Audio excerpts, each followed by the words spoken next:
costs you 10 lakh rupees to buy a medium range car.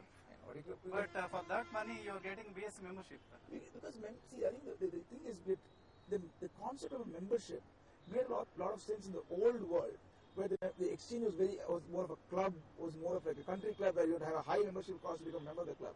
I think in the new world, you make it more easy for people to become a member of the institution, but we put a high risk control mechanisms by imposing margins by which you can control the risks they can actually take by trading on the system.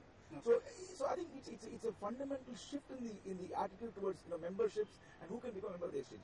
We do a lot of checks on fit and proper conditions and we get all the approvals, but we don't put a high entry cost to become a member, but we put significant risk mitigation checks, like in consultation with SEBI on pre-trade and risk control metrics. So that's a good way for getting more people to come into the market, and that's very important. Is it still concentrated in Mumbai or no, has spread to other areas? It's a very good question, because historically we've been very strong in Mumbai and Gujarat, northern part of and to a little part of the north. Of the new members, we're making a big focus in the south. I mean, this is my third visit to the state in the last month and a half. I mean, I was in Vizag, I was in Visakhapatnam, I was here a couple of times, and we opened up. We built up an office in Chennai in a big way. We actually have a small office now in Cochin, and we have a small office of CDS in Bangalore. See, for example, south is an area which is relatively underpenetrated. We're making a lot of commitment to the east. As a part of the new memberships, we've actually almost 100 or one third or maybe 25% of the new members, a fourth of the new members have come from the eastern region. Very Calcutta, Kolkata, and then clearly we're looking at newer areas. We're spending a lot of time in Andhra Pradesh, in Tamil Nadu, looking at areas where we've not historically gone and spent time and effort and energy on. Among the 5,000 odd companies that got listed on the BSE, at least 50% of them are illiquid. So how do you plan to make them liquid, and so that the investors can have an option to trade in them or exit from them? Yeah, look, that is a challenge, because in many of the cases even the float is pretty low. We've been looking at a few ideas. One of the ideas we've done actually is to whether it makes sense to have a call auction. For some of our illiquid scripts, and that way we can actually try to get some sort of a mechanism by which we can get people who are all interested in a particular stock to congregate at one particular period of time to see this price discovery. But it is a challenge. I think we are looking at on ways we can try to get some more liquidity in the smaller cap stocks. And the demutualization process has brought, of course, a lot of changes into the functioning of the exchanges. Yeah. One obvious feature is having an young executive like you in the MD in the MD and CEO's position.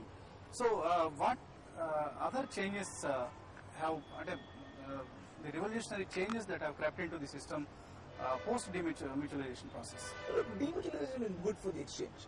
Look, you're right. I mean, I don't think I think it would be much more difficult for somebody like me to come and take a role like this if it is not in a demutualized world.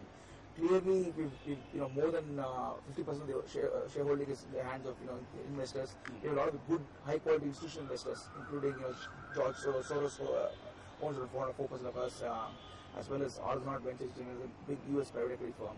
Singapore Stock Exchange as well as Deutsche Börse own 5% each. Yeah. What is BSE's initiative in this? How do you plan to increase more awareness among the investors, make them more knowledgeable, and especially with the broking community, they have got certain problems. So how what sort of grievance mechanisms do you have? Look, we have a very big commitment to investor services. Right? So within the exchange, and within the regulatory part of the exchange, I have a department called Investor Services, whose primary functionality is to address complaints of the end investor towards any other member of any other market intermediary, as well as other people whom they are interacting with.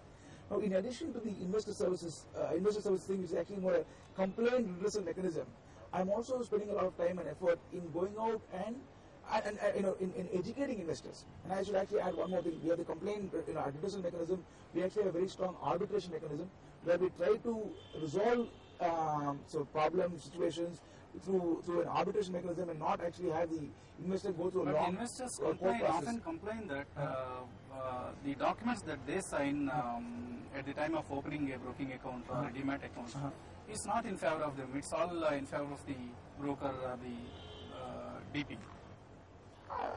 Because they sign almost 50 pages of any account opening form.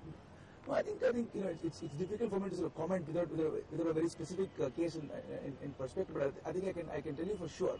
We at the BSE, and I'm sure and I can tell you for CDSL as well, take this issue of investor grievance redressal very, very seriously through our DIS, and if there's a conflict through the arbitration mechanism, and try to get it resolved at the earliest without making the investor go through a long torturous process. But on the other side of that stuff is also to make sure investors understand before they go and become part of the equity market system or mutual funds or whatever it is, the pros and cons of being in it and the risk associated not only with the investment in the asset class but also the process. Okay. So we do the IAPs or investment awareness programs which we are talking about is something which we've in the last 1 year we've spent a lot of time and effort on.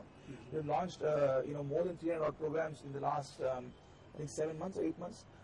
Importantly, across the country, also in regional languages as well. Okay. So, for example, we start off our website right now is available in 4 languages. We will continue to offer. Any plans to launch a Telugu? We will very soon. Tamil Nadu, we're doing an investor awareness program in partnership with I think with one of the regional media publications. Okay.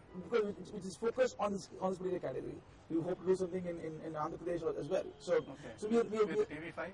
Well, okay.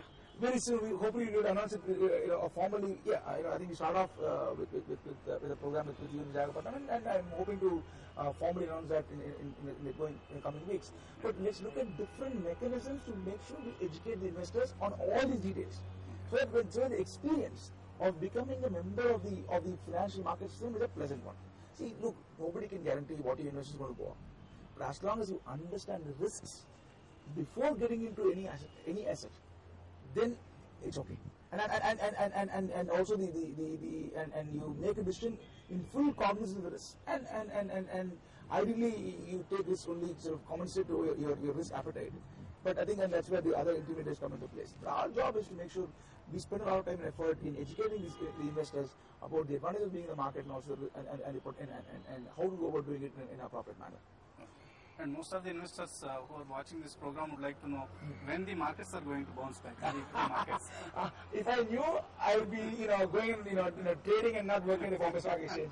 My job is to make sure whether the market goes up or goes down, the exchange works in a very efficient manner. Okay. And whether the investor wants to buy or sell, he can do it in a most cost-effective manner on the BSE. Okay. I think it's not appropriate for me to talk about the direction of the market. And coming back to your personal details, are you married? Yes, I've got 3 kids. Oh, yeah. So what are they like? What are they doing? My daughter is 6.5, my son is 3.5, and my third daughter is 1.5. Oh. So they're getting used to living in Mumbai after being in the US. So they have moved a year and a half back. Okay. So and Mrs. Madhu Kannan, is she a housewife? Or? Yes, she's managing the home, which is more it's I think as difficult a job, more difficult job than what I have to do. Is there differences that you have observed between exchanges like New York Stock Exchange and our own exchanges? So I think it's very difficult to compare. I think from a system technologically we are as I think exactly from a systems perspective, I think there's very little difference. I think the type of investors that are participating in the markets are much more, I would say, sophisticated because they had many more years of development. I think there's many more products offered on the US exchanges. I'm not talking only about cash equity, but derivatives, there's currency derivatives, interest derivatives, etc. I think there's going to be we're still at a relatively early stage of product development and product introduction in India. But I think from a systems perspective, from the quality of regulation, I don't see any. I think we are as good as anybody else in the world. I think the interesting thing is we've got an opportunity for more and more new products to come to the market, and that's where the fun is. Because there it's already happened. And your final message to the investors and traders of Andhra Pradesh? I said I would say that it's a good idea to be in the equity markets, the financial markets. Invest wisely, I think and invest for long term and understand the risks and before you make investment decisions. And and we look forward to working with the Investors of Andhra Pradesh in every way we can, both from BSE as well as CDSL, to make this entire thing an interesting and enjoyable, and also more importantly economically beneficial experience. Okay. Thank you. So thanks, Mr. Madhu Kannan. We wish the Bombay Stock Exchange all the best. Thank you, and sir. we hope investors would reap rich dividends from the association with the Bombay Stock Exchange. I hope so too. Thank you. Equity market investors కు రానున్నవే మంచి రోజులు అంటున్నారు Bombay stock exchange managing director and CEO Madhu Kannan. అలాగే BSE TV5 combination లో అతి త్వరలో ఓ అద్భుతమైన project ముందుకు రాబోతోంది అంటూ కూడా మధు కన్నన్ స్వయంగా ప్రకటిస్తున్నారు. ఇది ఈ వారం కెప్టెన్ తో కాసేపు. మరో ఎపిసోడ్ లో మరో కెప్టెన్ తో మళ్ళీ కలుద్దాం.